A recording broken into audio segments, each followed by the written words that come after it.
Hi, I'm Tash from Heart and Design. Things you will need. You will need a pencil first and a rubber. You will need, this is a kneadable eraser, so I can shape it to however I need.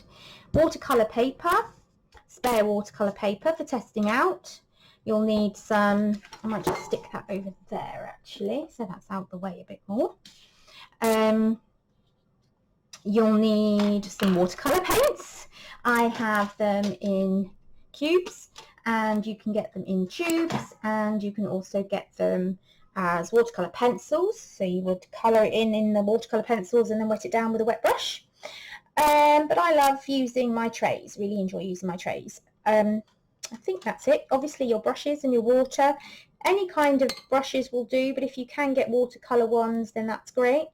But yeah, have round ones will be the best. You've got a bit of a point there. So yeah, let's get started. Oh, you might need a liner pen at the end as well while we go over it.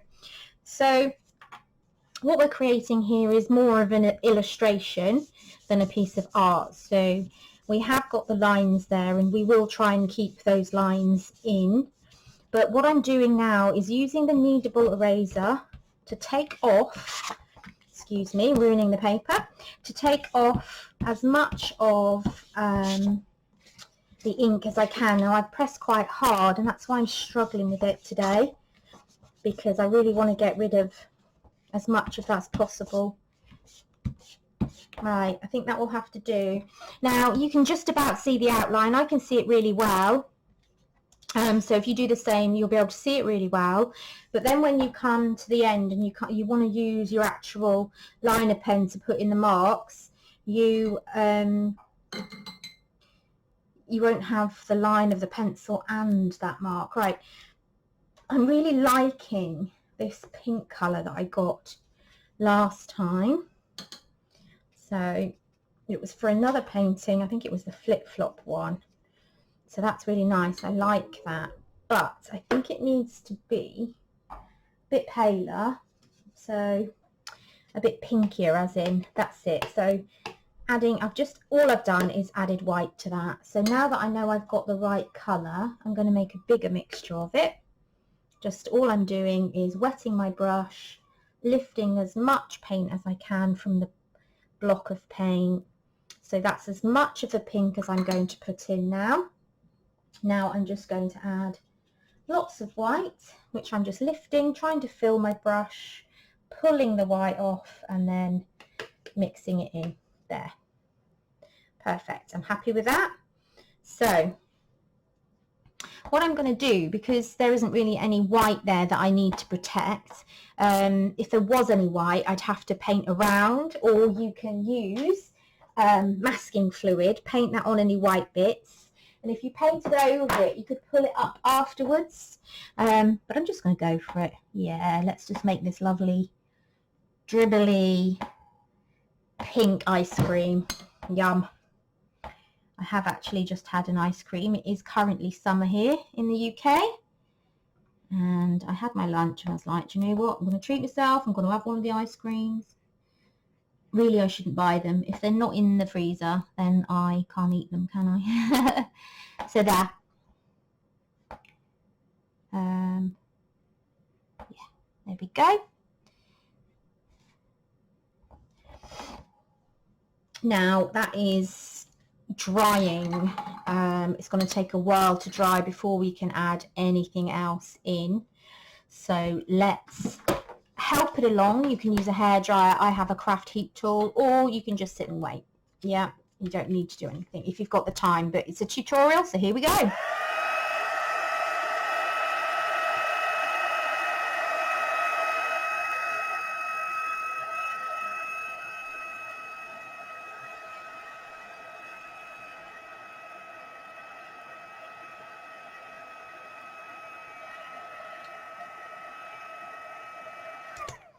It actually looks a lot darker than it is in real life on that screen. I must fiddle around with the saturation. I think it may be a bit high.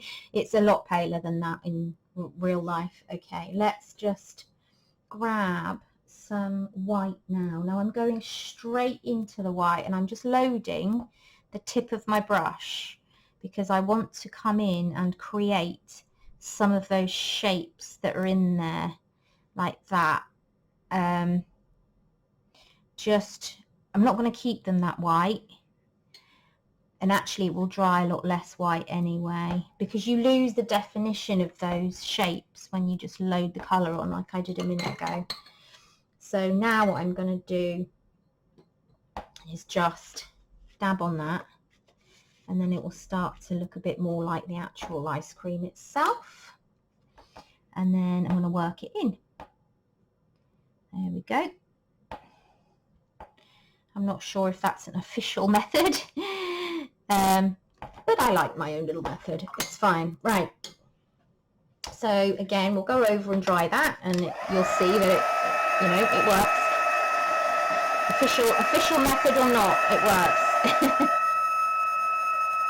So we'll do that. Let that dry.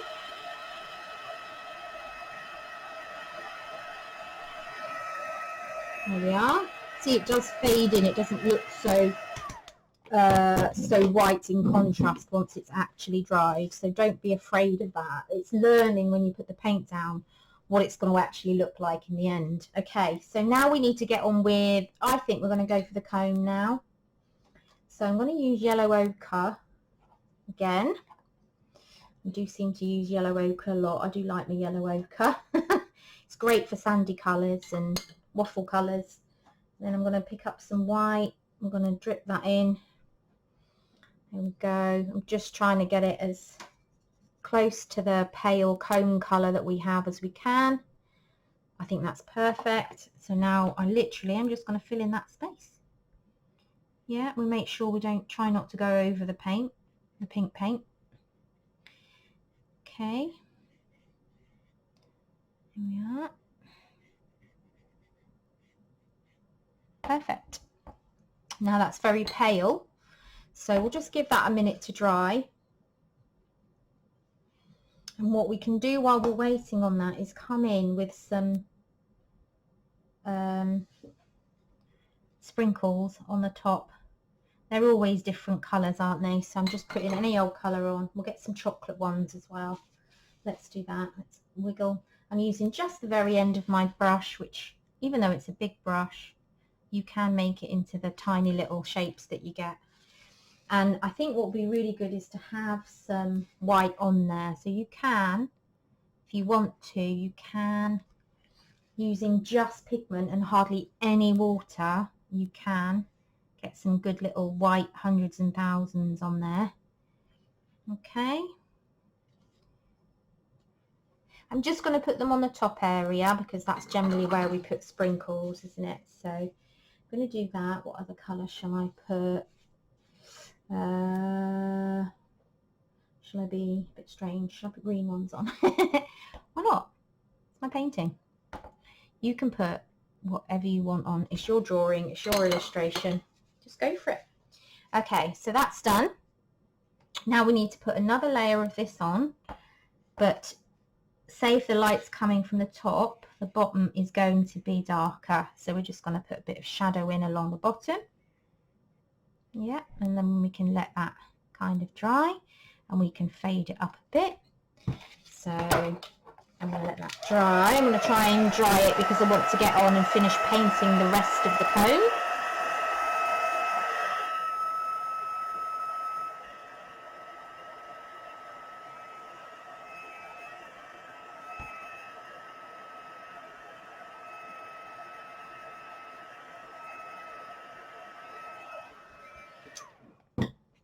Okay,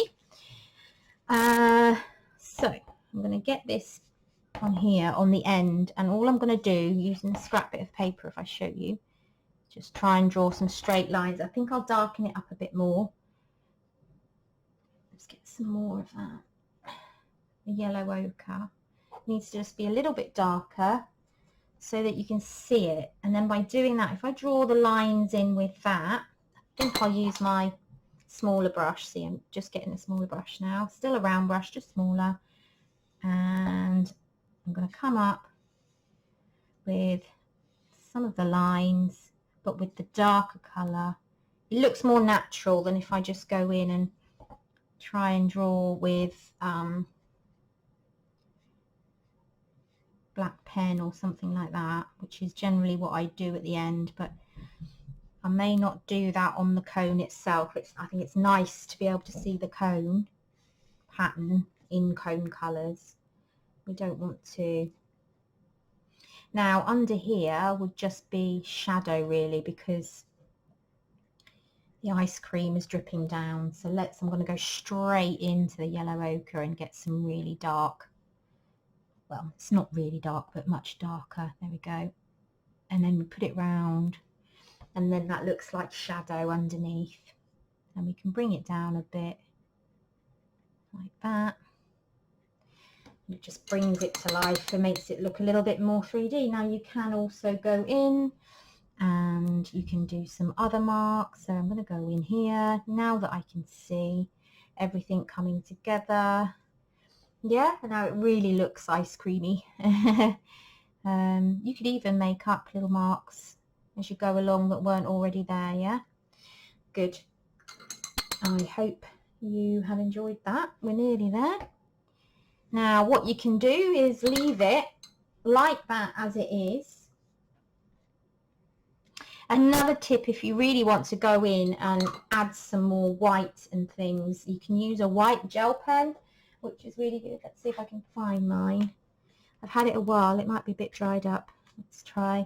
So you could go in, see, and get some really lovely white marks. So on the cone where the light's shining, you can't see it very well there, but I might want to add some white in. So that's what that's really good for. So there, can you see? It stands out better than just the white watercolour, because watercolour is so translucent. And then of course, if you want to do, you could do some more sprinkles that have come down in the white, and a few little drifters that have drifted down. Yeah, how much fun is that? So much fun. Right, so I'm going to get my drawing again to compare it to, and then I'm just going to go over it